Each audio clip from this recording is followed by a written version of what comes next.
Two, yet again. I don't know why. Every single time I try to start my live stream here on YouTube, it always says or gives me this error that there is no audio. Why is that? All right, I don't understand. I surely hope that you can hear my super gay voice right now, because if not, I am literally going to shit a brick. Anyway, hello. How's everyone doing? Hope you all are thriving, not just surviving. Um, I still keep looking at this picture, and, I just I decided to put this as the thumbnail for today's video. Usually, I try to do it as a headline, but, after the whole audio thing, I was like, "You know what? I'm just doing this because I'm in a mood." Um, Obviously, this is an edited picture. Please do not believe this is real. I would not be surprised if this was him in the future, but at the same time, I do wanna point out that this is a edited picture, but still. Can you all hear me now? I sure hope you can. I sure hope you can. So today we're going to be talking about peace. We're going to be talking about global relations. Global relations. I can hear you now. I don't know why. So for the pretext for people, if you clicked on this video after it's been posted, every single time I start my live streams, it doesn't have any audio, so I have to literally end the live stream and restart it again, which is fucking with my algorithm. Because YouTube doesn't want to promote or push forward creators that, have that kind of failure to launch. And it's so frustrating. And I'm like, why? I don't know why the audio doesn't work. It just does that every single time. I start it, the second time it works, the first time it doesn't. It's like someone's sabotaging me. "YouTube, are you sabotaging me? You better not. You better not!" Anyway, hello. Hello, beautiful people. So we're gonna be talking about how Trump was awarded a peace prize. That peace prize looks very interesting, like a piece of someone's member. But then also, but then also we're gonna be talking about global relations. Specifically, is the United States heading to war with Venezuela? What all is happening there? How is Pete Hegseth involved in all of this? So please make sure to send some likes. I know I'm on later than normal. I really wish I could give a good excuse, but I just can't.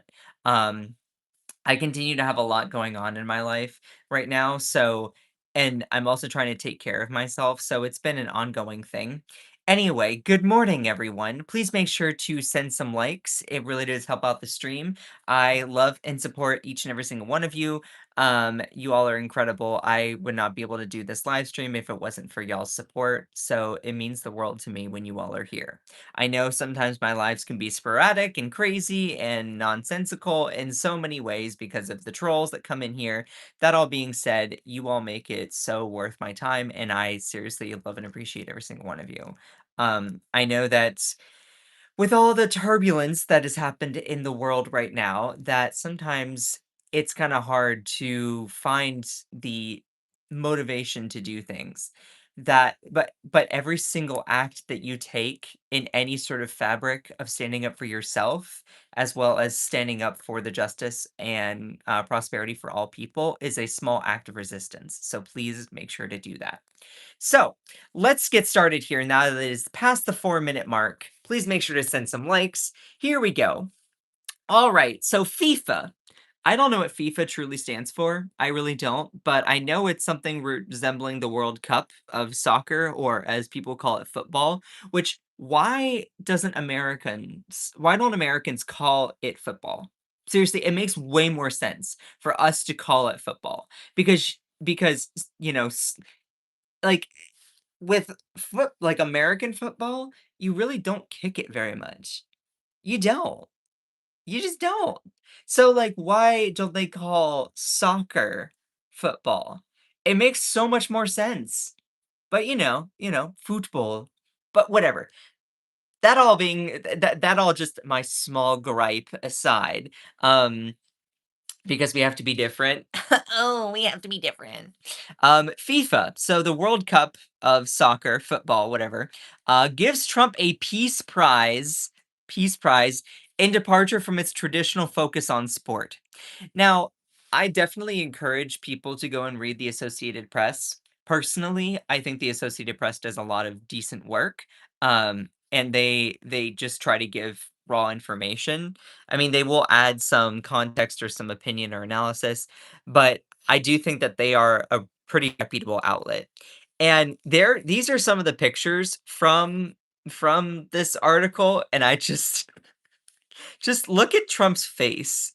Like, this man knows people are sucking up to him, but he doesn't give a flying fuck. He loves it. He laps that up like a dog.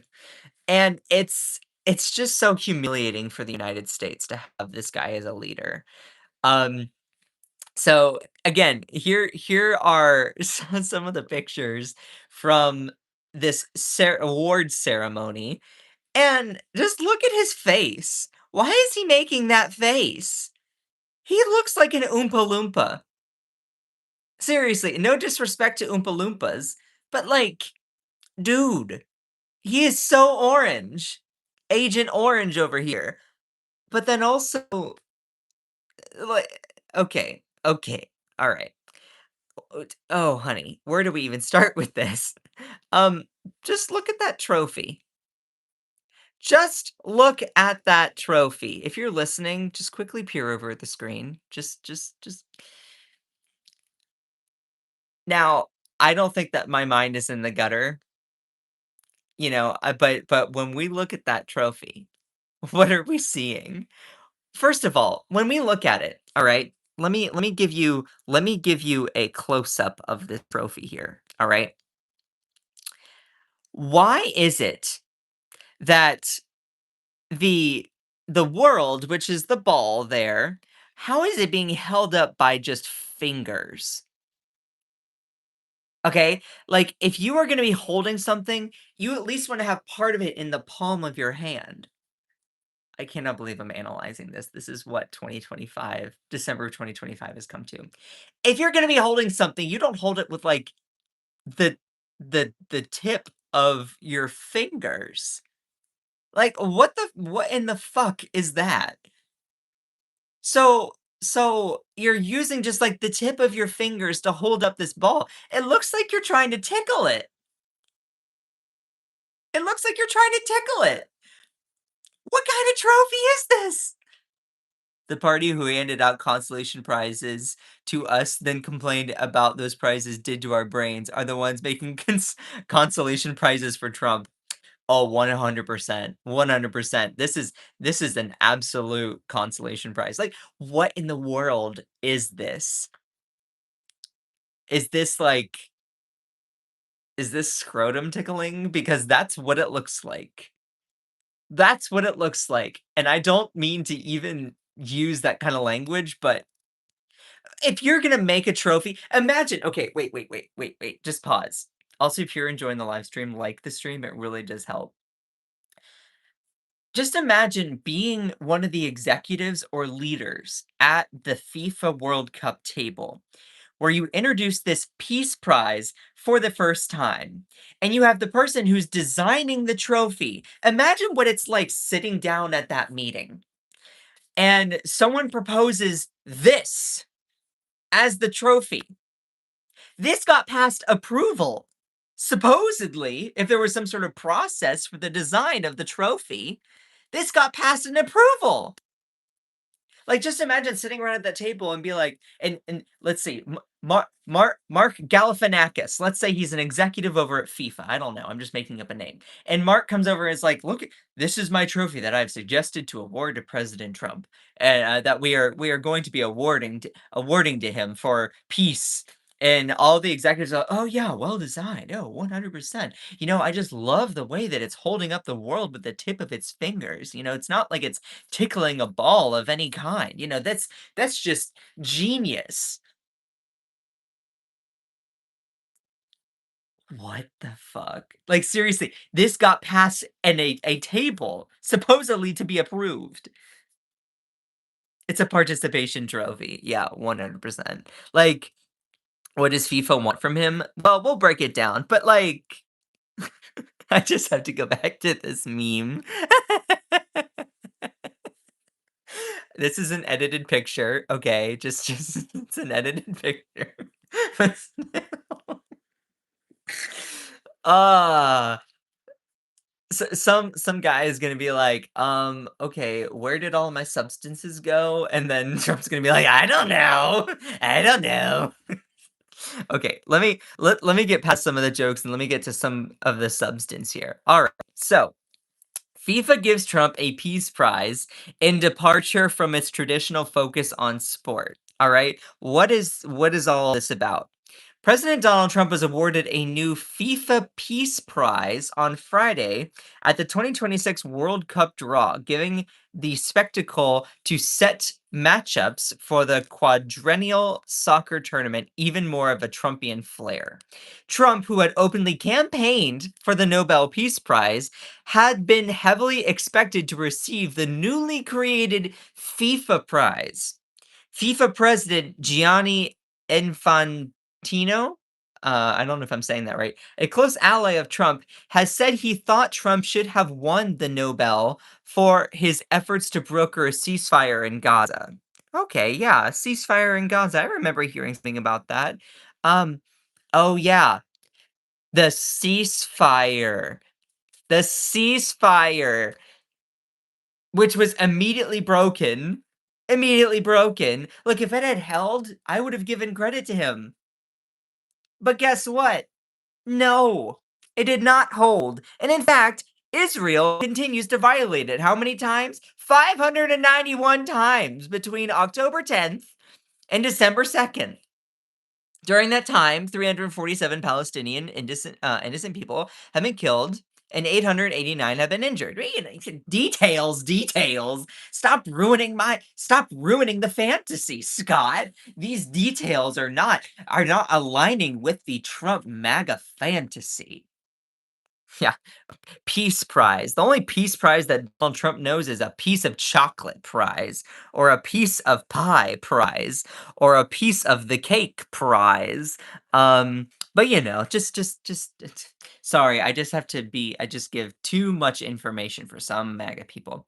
In awarding the prize, Infantino told Trump it was a beautiful medal for you that you can wear wherever you go, wherever you want to go. Yes, I did that in a Trump voice. Trump promptly placed the medal around his neck. The certificate that Infantino handed Trump recognizes the US president for his actions to promote peace and unity around the world. Wait, wait, wait. Now, now I understand why the trophy is shaped in this way. Because they are literally catering to Trump and tickling his balls. That's what's going on. Now I understand. They are literally sucking up to Trump. They are trying to humiliate him. I hope. Like, I really want to believe that there's no other reason. I don't want to. I don't want to accept that they are just sucking up to Trump, which they are. That's just the objective reality. Um, your voice is super annoying. The Alaskan outdoorsman says. Aw. I just love when people come in here and it's like they comment something negative. You don't like me, scroll on. Watching me only feeds the algorithm and then shows you more of me. And I'm cute. You don't like my voice? Then sorry. Not sorry. W. Scott. Oh, thank you, Seavar. How are you? How's your fam? Um, Trophy actually looks to me like it's crumbling apart. I mean, no, but truly. Um, Oh, no, I knew what you meant. Someone said hate coming from Alaska. Wow, 100%. Hate gives you acne, high blood pressure, and, hypertension. So maybe don't do that. Maybe don't do that. Just giving you some health advice there. But that all being said, this peace prize is just so irresponsibly designed, in my view. But Now it kinda makes sense because this dude, Infantino, who's a Trump ally, is trying to suck up to him. "Oh, Mr. Trump, you promote peace and unity around the world with your ceasefire in Gaza that didn't hold at all." Like, seriously, if it had held, I would have given Trump credit. Like, sure. Like, that I obviously want a ceasefire between the 2. I do. So, like, if he had brokered it and it actually was successful, I would've been like, "Okay, yeah, he's trying to destroy democracy here at home, but at least he garnered a ceasefire," but he can't do that. Now, of course, you'll say, "Well, what about Biden?" Yeah, he couldn't do that either because he was also a shill for Israel, but, just laying out the facts, sorry. Um, that all being said, um, let me continue on here. In awarding all of this in awarding all of this, you definitely deserve the FIFA Peace Prize for your action, what you obtained in your way. This is such like a suck up prize. Seriously, it really is the biggest suck up of all suck ups. Like this guy, this guy's tongue must be so sore from licking Trump's feet and the soles of those slimy, scaly bottoms of his feet. Because like, why are you sucking up this much? Anyway, please make sure to, send some likes, like the stream if you're appreciating the live. I am being heavily shadow banned, which is fun. That all being said, I love all of you. Infantino has been a frequent visitor to the Oval Office, including in November, when the administration announced new efforts to expedite visa processing for World Cup visitors. Infantino had a prime seat at Trump's January inauguration, and FIFA has an established office at the Trump Tower in Manhattan. Yeah, definitely not an unfair award going to Trump at all. Definitely not preconceived or definitely not predicted in any sort of way whatsoever. Like put the shoe on the other foot for just a second. If all of these things lined up and they called to the corruption of a Democrat, this would be one of the biggest scandals ever. But Trump has such like an aura of he is just so immune from scandal. Why? Well, because everyone that notices the scandals about him don't support him. But the people who don't the people who just completely bypass it are in a cult. They're in a cult. That's why Trump is so immune from some of this, like, public corruption scandal, all of that, is because he has literally taken out the brains of his supporters and brainwashed them to the point where they have no reason, no consistency, no critical thinking whatsoever, and that's why he is immune from this kind of public criticism because he has a group of people that just follow and do whatever he says. That's how you become immune from that. You literally brainwash people. But that all being said, that's just yeah. What's also interesting here is I do seem to remember, that during all of this, there was a moment that I wanted to reflect upon. And do you all remember back in May, the Trump administration warns FIFA World Cup fans don't overstay your visa.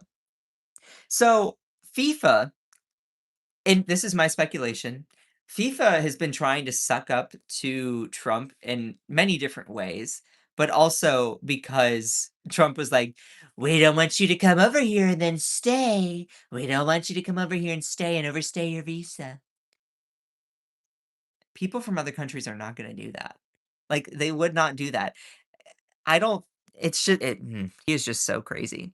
But what's interesting is also FIFA has not given any details or the process for choosing the winner. So, they announced that they were doing this prize.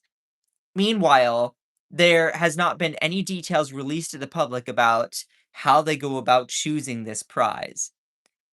So, we didn't know if there were any other people in the running, we didn't know the qualifications, how it was judged, adjudicated, scored. We don't know any of those details. That all being said, if there are some, please share it. Otherwise, me, I'm gonna think this is an absolute huge attempt to gussy up and suck up to Trump with a scrotum tickling statue. Because how else am I supposed to look at this? You don't hold a world up with like a couple fingers, especially fingers of several different hands.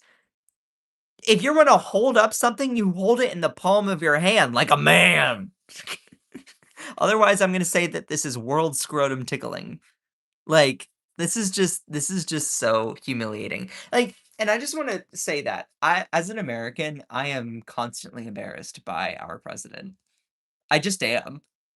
Like, I just look at the actions from this guy, and I'm like, "Ugh." Now, also, I wanna point out, I would be just as humiliated if this was a registered Democrat. Seriously, like, this isn't even about Trump being a Republican. This isn't about him being a Republican. This is him as a person.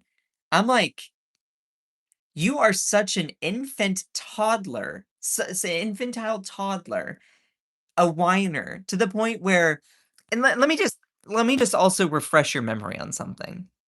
Do you all remember this moment? And this is Fox News. This was back in August. This is this FIFA guy. I don't know Gianni Infantino. FIFA president lets Trump hold the winner's trophy. And Gianni Infantino says, since you are a winner, of course, regarding him winning the 2024 election, you can as well touch it. Trump says, can I keep it? Look at that. Look at that. Look at that trophy real quick. Oh, it looks kind of similar, doesn't it? Looks kind of similar. Huh. Not it looks quite similar to this one, except this one is creepier. Like with the hands, the scrotum tickling hands. It's just looking at all of this, you just begin to realize how much of a whiny toddler our current president is. That's my analysis here. That's my takeaway. You can disagree with my opinion there. That's fine. But like just looking at this, if this was President Kamala Harris or Joe Biden or Barack Obama and they wanted a gold trophy from the FIFA World Cup and they were like, "Can I keep this? Can I keep this?" And so FIFA, in order to suck up to Trump so much with a scrotum tickling statue, goes out and creates this fake peace prize in order to like gussy up to him. It's humiliating. It makes Americans look stupid. Someone said tickle tickle. No. um but like it's just embarrassing. I don't know how else to go about it. It's embarrassing having this goon as a president. Anyway, and it's supposed to be a peace prize? A peace prize. Really? This guy? Donald Trump is supposed to be some sort of maverick for peace? Meanwhile, he's waging war on Americans and the citizenry. This guy has deployed ICE to rip apart families of people residing here in America. Like, this guy is not peaceful at all. He has a whole fucking Wikipedia page full of nicknames, nasty, rude nicknames that he calls people. And you want to say he's some maverick for peace? Good God, girl, get a grip. What kind of hellscape narrative are we living in? Anyway, everything about this man just makes me shake my head. When they teach about Trump in the history books, it's like, I surely hope that this is the video. I hope this is the picture. God, this is obviously edited, but still, sounds like a Summit out of Toy Story. Um, yeah. Anyway, someone said slay, but our country's better. Remember, he ended 8 wars. Yeah, sure, ended 8 wars. I just think it's funny because people are like, "Oh, he ended all these wars." Then why is he trying to escalate one right now? We'll talk about that in a minute. Like, "Oh, he's the peace president." Yeah, so much of a peace president that he's considering going to war with Venezuela. America first. And they're trying to justify it as American hemisphere first. Like, good grief. Anyway, a ceasefire that was immediately shredded after being negotiated, and still you have it was being violated 591 times. I just I have no words. Anyway, let me get to some people's comments on this, and then we'll talk about more Pete Hegseth and what's happening with Venezuela. Now I can't unsee it, and neither can you. Nope, truly though. This is a meme of Hillary Clinton and Barack Obama. I can't tell if this is AI or not. They made him a fake trophy to stop his bitching and moaning. I think that's very, very true, and I'm not even the biggest Hillary or Obama fans. Um, he's about to start a war in Venezuela, but FIFA, media president Gianni Infantino showing his sycophancy by creating a category that never existed to award Trump. Yeah. This is all happening as he continues to ramp up threats on Venezuela. Yeah, no, but seriously. Damn, that's crazy. Let's see the Epstein files. Yeah. And this just encapsulates, in my view, all of Trump's cabinet. You know, they're just all clowns. And I saw this and I'm like, I wish I didn't have to see this today. Donald Trump has also been awarded the inaugural FUPA Peace Prize. I don't know if that's an edited picture or not, but still, I just had to share it. Trump's responsible for over 600,000 deaths, mostly children and women, as a result of his destruction of the USAID program.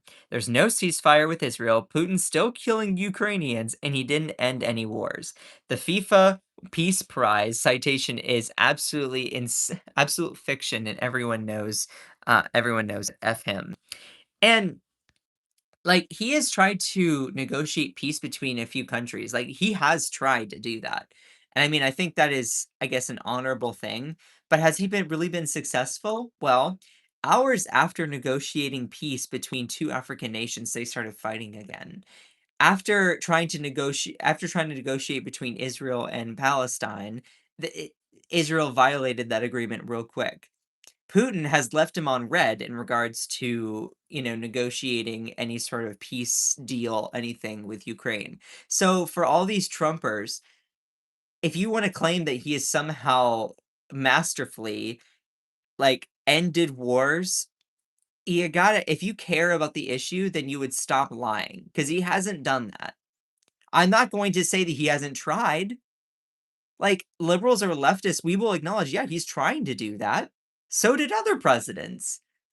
That doesn't mean you get to award every single person that tries a peace prize. Like, and then if you have that view, if you want to uphold that, then why are you so against participation trophies? Because then every other president that has participated in trying to do the job deserves a participation trophy.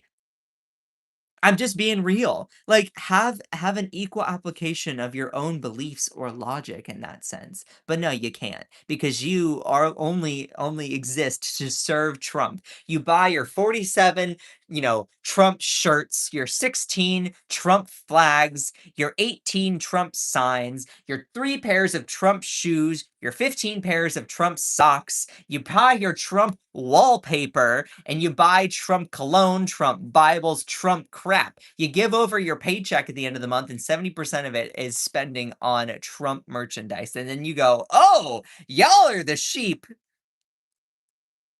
Honey, honey, give me a break. United people across the world, yeah, sure, by calling them garbage, murderers, rapists, vermin, scums, slime, degenerates, psychopaths, SOBs, morons, slobs, haters, pigs, fascists, communists, low IQ, etc. Yeah, really, a uniter in chief. 100%. The award is BS just to flatter someone's already inflated ego. How could FIFA go possibly lower? I bet the trophy is plugged in and on a TV tray in the Oval Office, made by Mattel. No. Ah, how consistently embarrassing it must be to Trump supporter time after time. Now, while we're putting all of that in context, all right, let's start diving in more into the substance here. Pete Hegseth, our Secretary of War, used to be known as, the Secretary of Defense, Department of Defense. Yeah, the guy who rebranded the Department of Defense to being the Department of War. How are you claiming that going from defense, which is a not super inflammatory term, to then Department of War deserves, which is a way more inflammatory term, even deserves any sort of mention of being a peaceful person? You fucking rebranded the Department of Defense to Department of War, and you like to you're saying that you deserve a peace prize? Is this a SNL skit? Like, seriously. Um, but if you all are like, "Wait, what's been going on with everything with Pete Hegseth, these boats, these explosions? Are we going to war with Venezuela?" Let me break some stuff down. I'm still learning and trying to understand everything, so I'm just gonna be reading a lot from my backgrounds here for a little bit. So I appreciate every single one of you. Please make sure to send some likes. I am hiding away the chat just so I can see a little bit more. Um, I appreciate every single one of you. Let's talk about this. So, for those of you who do not know, Pete Hegseth used to be used to be the he was supposed to be some sort of weekend anchor over at Fox, and he I don't know how popular he was. I'd have to double check, but he was a weekend anchor over at Fox. Sorry, I got distracted for a second. And I don't know if he really even has any experience. I guess now he does, leading any sort of cabinet or leading any sort of agency. I don't think he had any experience prior to running anything other than being a news anchor over at Fox, which is just crazy. But that all being said, he is our Secretary of War now. Hegseth, he has been kind of caught up in some scandal regarding his actions within the executive branch. Now, Pete Hegseth order on first Caribbean boat strike, officials say, kill them all. This has been a thing where Pete Hegseth has actually been authorizing strikes, like, missile strikes, explosions against boats in the Caribbean. So if you hear anything about, oh, these strikes in the Caribbean, they mean just physically launching missiles to blow up boats. Now, we as the American people don't exactly have a whole bunch of information as to whose country these boats are from, what's on them. Are they actually carrying any sort of drugs? Are they dangerous in any way or any kind, where they're coming from? We truly don't know. Only the thing that we do know is that the United States is carrying out strikes on these boats. The US government is claiming that they are boats carrying drugs. Although, trust in the US government, particularly with Trump, a known criminal, is very low amongst a good chunk of the population. And considering his super unpopular economic policies, as well as his incredible amount of just insane public image, because getting a scrotum tickling trophy, etc., there's not a lot of trust right now within the United States government and the actions of the executive branch. So, who knows if this is even a actual thing? If these boats are actually carrying drugs. Who knows? But let's dive into it here. Timeline: US strikes on alleged drug boats. Trump said he's protecting American lives while others question the legality. And so, since September, President Donald Trump and Defense Secretary Pete Hegseth have ordered controversial military strikes against boats in the Caribbean Sea and Eastern Pacific Ocean they say are ferrying drugs. Notice this when you're looking at this. Notice that they say are ferrying drugs. It's not been proven. There's not exactly a whole bunch of evidence. It is a he said, she said situation where the US government is saying, hey, they're carrying drugs. That's why we're blowing them up. We have not seen specific evidence to show, or at least I haven't seen. We don't know too much if these boats actually are dangerous or carrying drugs. The Trump administration has alleged with little evidence that the boats were smuggling drugs from Venezuela and Colombia. The campaign so far has killed more than 80 alleged drug runners, according to officials. Interesting. All right. Um, Starting at September 2nd, Trump posts video on his social media platform of what he says is a strike on a boat in the Caribbean carrying drugs to the United States. The president says the 11 Tren de Aragua narco terrorists aboard were killed and that they were operating under the control of Venezuelan President Nicolas Maduro, who denies the allegations. In November, the Washington Post reports that there were two survivors from the initial strike and they were killed in subsequent strikes. So, meanwhile, three people are killed in a third strike in the Caribbean. Trump alleged that they are working for an unspecified designated terrorist organization. So it's very much a he said, she said situation where we're supposed to just trust the president. My trust in President Trump is little to none at all. The president provides little detail about the operation, but says intelligence indicated the vessel was trafficking drugs and trans- transiting along a known narco trafficking passage en route to poison Americans. This is the thing. It's understandable if some information has to remain classified to protect national security and Americans. Though, if you are doing these kinds of things without letting Americans at least in on the loop, and it's just, you have to just trust us, we're the government. Yeah, see, that never really goes well. And that doesn't matter who's in power. If you just say, "Oh, well, I'm gonna trust," like, and so these Trumpers are probably like, "Oh, yeah, well, I trust him." You should trust him that he's just doing things to protect national security. Really? You trust Trump? This is a guy who is a known criminal. He is a known criminal. You really trust him? Like, just take aside all of his obvious corruption, which I don't even need to get into all that. You really trust him? Mm, I just can't see it. I just can't see it. I mean, I guess you're in a cult, but. Um, that's what all of this is really about. I've skipped ahead. There's been so many strikes. In the 16th strike, two people are killed when an alleged drug boat is struck in the Eastern Pacific, Hegseth announces on X. And so all this kind of happening, this is this gets into specifically questions, and this goes back to my days as a political science student. Um, Pete Hegseth, you have your separation of powers. All right, quick little civics thing. This will be 1 minute.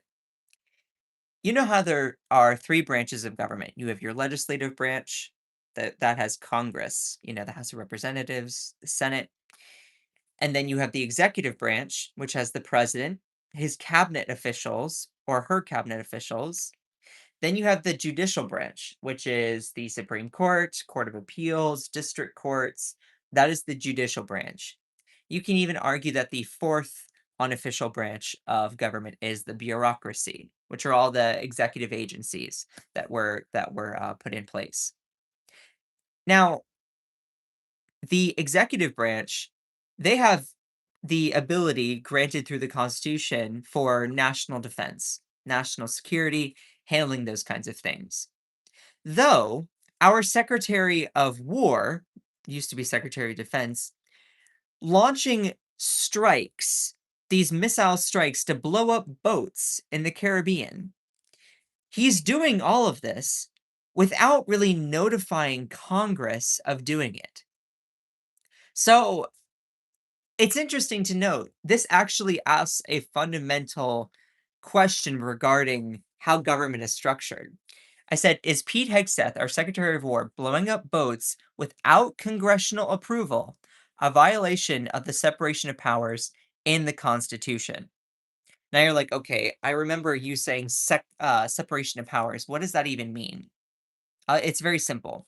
Separation of powers just means that each um, oh geez, what is it called? Each branch of government has their own responsibilities. So the legislative branch that has the House of Representatives and the Senate, their responsibilities are writing laws and passing them. The executive branch, their responsibility is taking those laws and putting them into effect. They're the ones that carry out how they are how those laws are put into place. The judiciary, their job is to make sure that those laws are constitutional. They abide by what we have as Americans documented and agreed to as a part of our structure of government. So each of them have different responsibilities, and then all of them check each other. All of them check each other. So the judicial branch, they can check the legislative branch by saying, "Hey, those laws that you passed, yeah, those actually can't stand because they don't vibe with our constitution." Or the judicial branch can check the executive branch, where it's like, "Hey, the way you're carrying out those laws actually violates our constitution." So when I asked, I said, "Is Pete Hegseth blowing up these boats through missile strikes without congressional approval a violation of the separation of powers?" Broadly speaking, yes. Yes, it is. The executive branch taking actions such as military strikes against anything, like including boats in the Caribbean, without notifying Congress that they're doing it, is a violation of the agreed upon Constitution. Now, there are going to be people who probably argue, okay, yes, it's a violation of the Constitution, but it's what needs to be done in order to protect national security. Well, you can make an argument for that. I would say that, I mean, if the circumstances are right, maybe. But also, I don't trust this government at all. They've given me so many reasons not to trust them. Americans, broadly speaking, have so many reasons not to trust the Trump regime whatsoever. So, the benefit of the doubt is not something that is given lightly within the American government. Anyway, with background on this, Pete Hegseth, serving as our U.S. Secretary of Defense under President Trump, has authorized a series of U.S. military strikes, bombings, missile strikes, on suspected drug smuggling boats in the Caribbean Sea and Eastern Pacific since early September.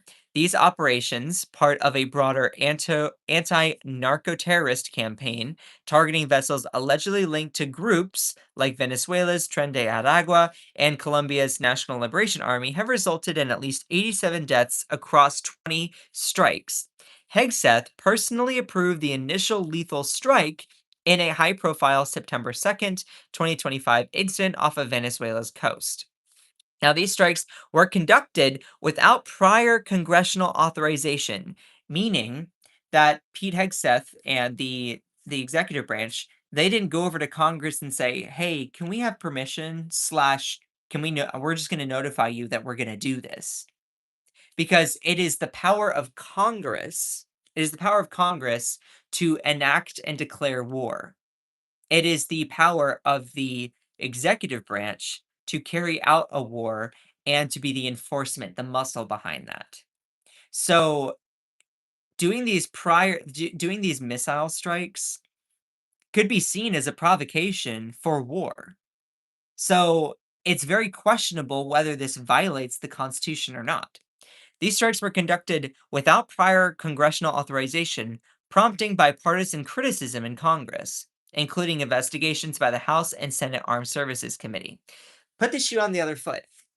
Let's say that a hypothetical President Harris or President Biden were to have authorized a military strike in on boats off of Canada's coast. It would, and they didn't notify Congress about it.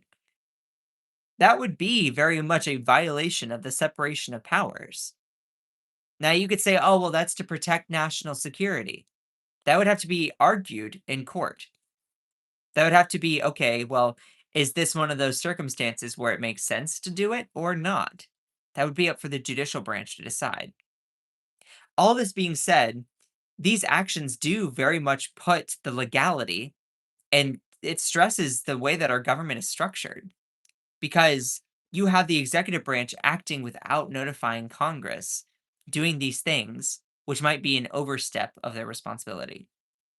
So you have bipartisan outrage coming from the House and Senate Armed Services Committees, which are subcommittees in the legislative branch. And so they're like, well, maybe we'll just hold your travel budget, you know?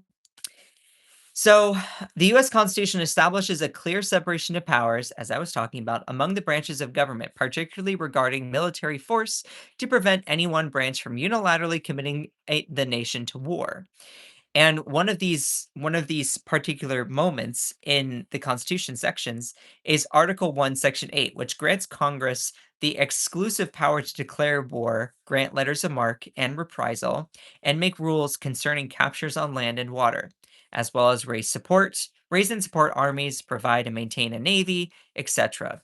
So Pete Hegseth going ahead and just doing these military strikes without notifying Congress or even getting their permission is putting the whole idea of our separation of powers and the legality of that up in question.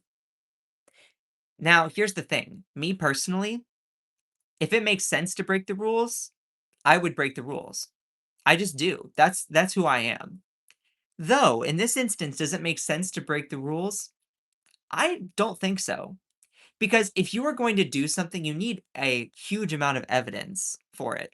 There's very flimsy anecdotal evidence around these boats carrying dangerous drugs for Americans. And also trust is earned. Trust is earned. I don't trust this government. I don't trust President Trump. He is a known criminal. I could go watch my other live streams if you want to be convinced, if you need evidence of that claim. Like, f just I don't trust him. So, the thing is here, like, I'm not going to take this lightly, and I even asked Grok, I said, "Analysis, does this constitute a violation?" Yes. Hegseth's authorization of these boat strikes without congressional approval constitutes a violation of the constitutional, separation of powers. So, does erode the checks and balances. So, you know how I was saying each has their own separation of powers and their own responsibilities? Well, each branch also has a way of checking each other. The same way that you and your friend group all have your ways of like calling each other out or checking each other. It's the same for our branches of government. I know that there's not as many people in here. There's an awesome, like, steady 50 of you in here. Y'all are amazing. I hope that my explanation is really helpful for people because sometimes understanding government is chaotic. It's it's helpful to understand it as there are different entities within our government. They all have different responsibilities and they all have different ways of holding each other accountable. That's really how our government works. And so, with all of this being said, Trump receiving a peace prize at a time when our existing president is seriously floating the idea of going to war with Venezuela. No, I'm not joking. Again, receiving a tickling scrotum prize, peace prize, for negotiating peace, whatever, in ceasefire agreements that are immediately violated, and, being childish in the way of receiving it.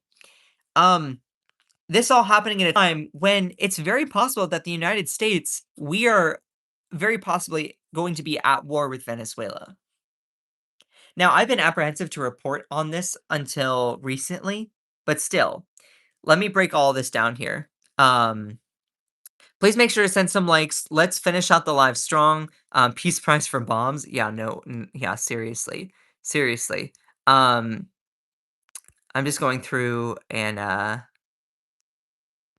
seeing if anyone has any really, really awesome comments. Okay, looks like y'all are just kind of talking amongst yourselves. I appreciate that. Y'all are awesome.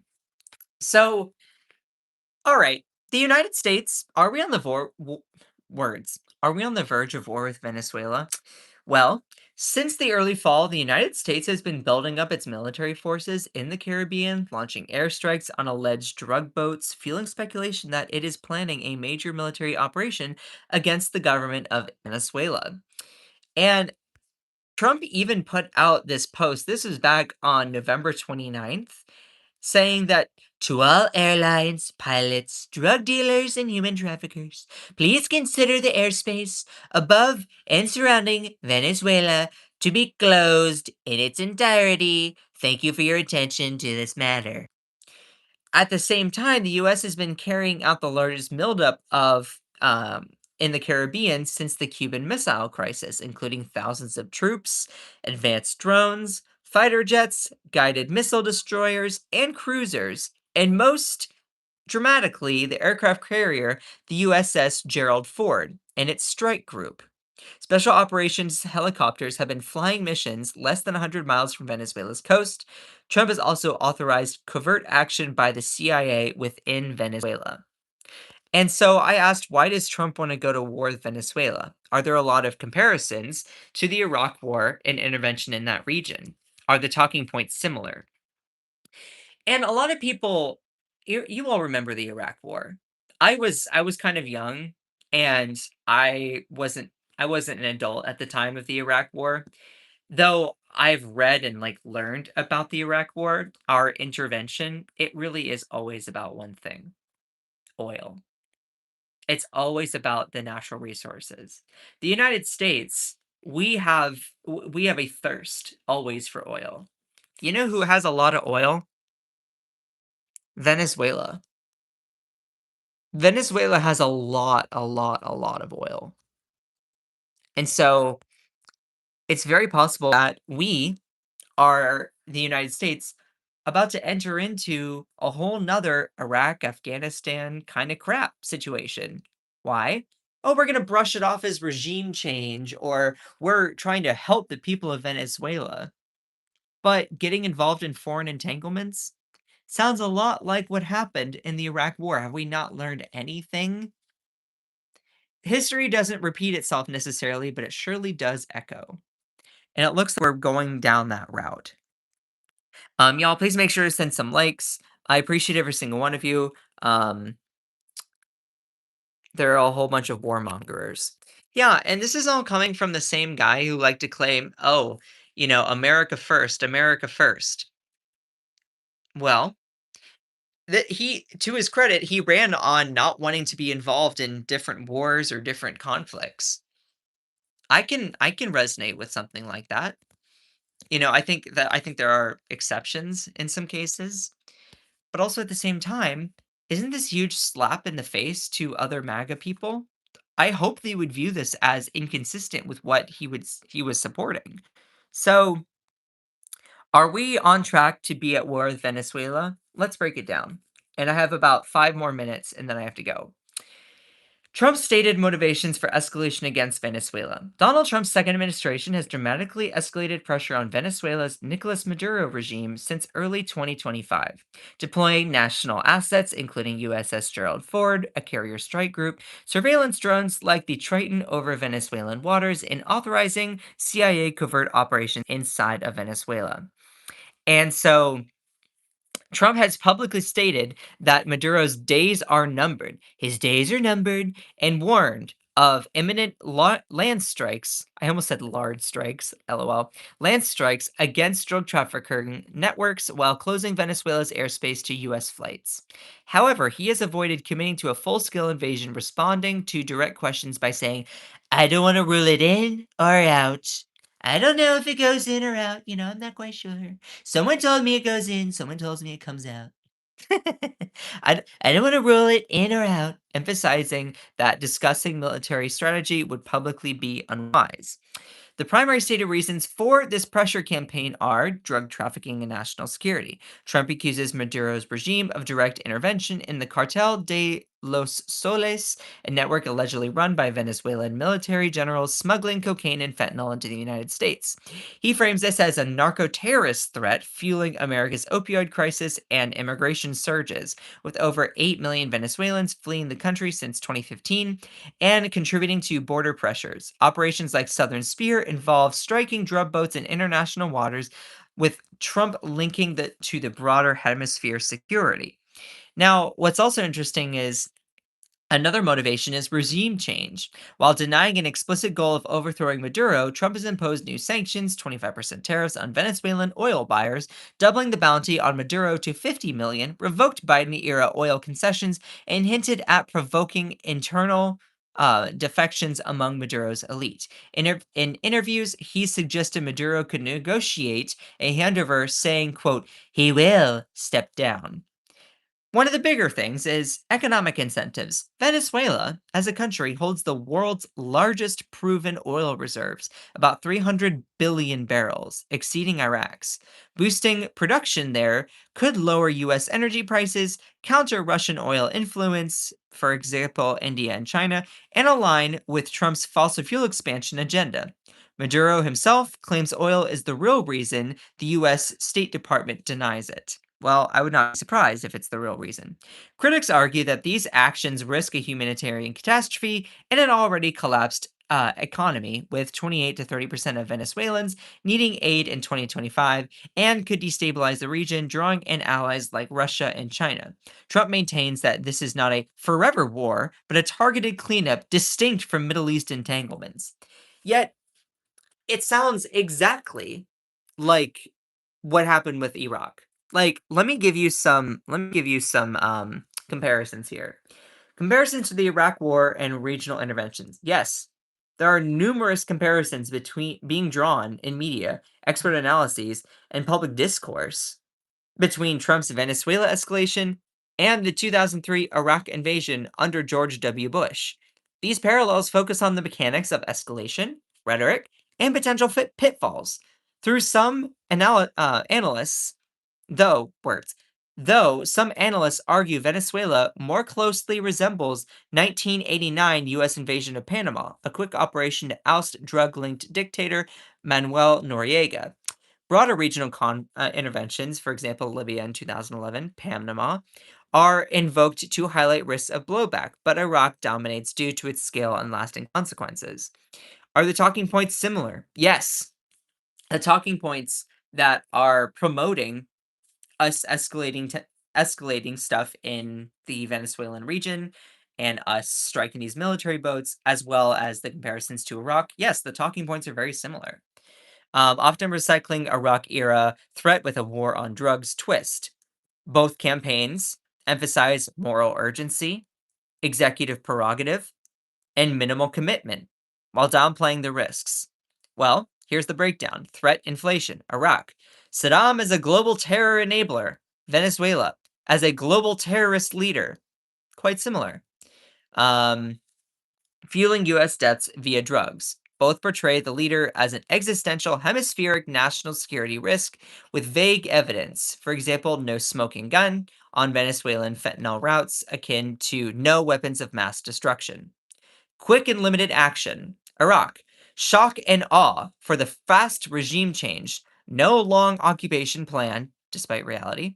Venezuela.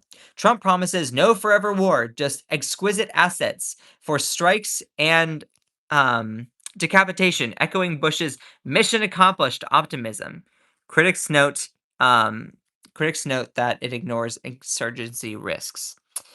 So and here's another one. Here's another comparison here. Humanitarian and democracy framing. Iraq. Liberate Iraqis from a tyrant. Venezuela. Restore democracy and end migration, economic collapse. 8 million refugees. Both sideline local resistance. Venezuelan operation fears U.S. action could unify against imperialism. Or economic and resource subtext. Iraq. Implicit oil access post Saddam. Venezuela. Explicit fossil fuel revival to cut prices, weaken Russia. Maduro calls it the imperialist theft. Anti war pushback. Iraq faced growing dissent post invasion. Venezuela divides Trump's base. 66% support of MAGA support military action per the congressional budget per CBS, but figures like Steve Bannon and Rand Paul opposing citing forever wars. And when looking at this, we're going to be seeing a lot more comparisons over time of how the rhetoric around this sounds so similar. So similar to what was happening with the Iraq war. And I don't want to repeat history. And I know this is small print, but let's look at the comparisons here. Here's the pretext for the Iraq War in 2003: alleged weapons of mass destruction, ties to terrorism, later debunked. Trump's Venezuela policy, drug cartels as narco terrorists, enabling fentanyl immigration crises, evidence of regime links ex- uh, exists, but scale debated. No public proof of Maduro orders. Both use terrorist framing to justify force without full transparency. Another comparison: Iraq War. Topple Saddam Hussein via invasion and occupation. Trump's Venezuela policy. Pressure for Maduro's ouster via strikes, covert operations, potentially leading to internal collapse. Trump denies boots on the ground, but hasn't ruled out special force raids. Yeah, he's also been scaling up military to possibly do that. Or military buildup, massive troop surges, carrier groups, airstrikes, public briefings, built case. Trump's Venezuela policy, drone surveillance, 12,000 plus troops, ships in the Caribbean, airstrikes on boats. It looks like very similar to me. So, anyway, I have a hard cutoff. I have to go. I appreciate every single one of you. You all are amazing. Shout out to my amazing moderators in here. I cannot do any of this without you all and your support. So please make sure to go and check out some of my latest content. If you missed a live stream, feel free to go and view the live tab. I have past live streams that are always posted. So I appreciate every single one of you. I have to go. I love all of you. Just remember that you are beautiful, you are loved, you are valid, you are strong, and you are fierce. Don't let anyone or anything ever, ever, ever, ever, ever dim your shine. I love all of you so, so much. Bye.